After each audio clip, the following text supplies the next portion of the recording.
you also live under the assumption that they're always kind of going to be there. Yeah. And in that moment, you got to see that not that's not guaranteed. Yeah. And that curse ended up being one of my greatest gifts, because from that day onwards, I have never seen my mother the same way.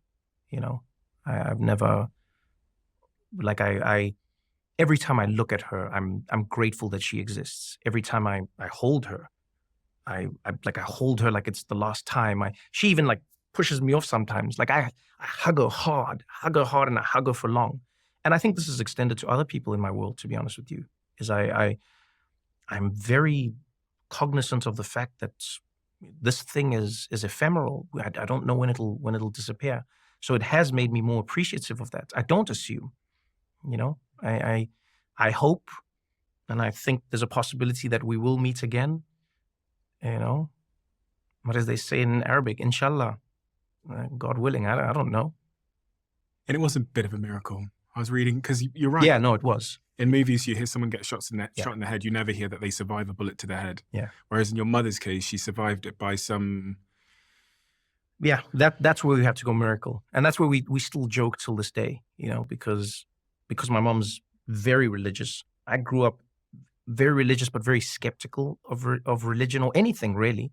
And I was taught to question, ironically, by my mother. You know, my mother taught me to question. She still questions things. She doesn't like follow blindly. So I think I was in this position, and I think many of us were, where I'm seeing what I think is the end. The doctors are saying to me, we're going to try what we can, but it looks terrible. And then we find out that the bullet entered the back of her skull, went through her head, and then exited.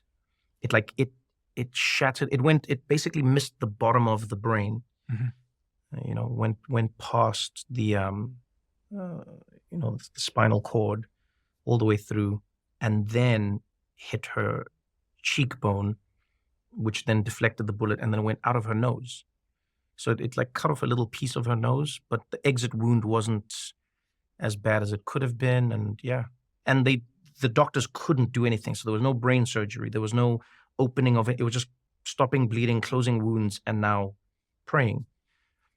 And the doctor was the one who said miracle. And he said, I hate this word because I'm a man of science and I'm a doctor.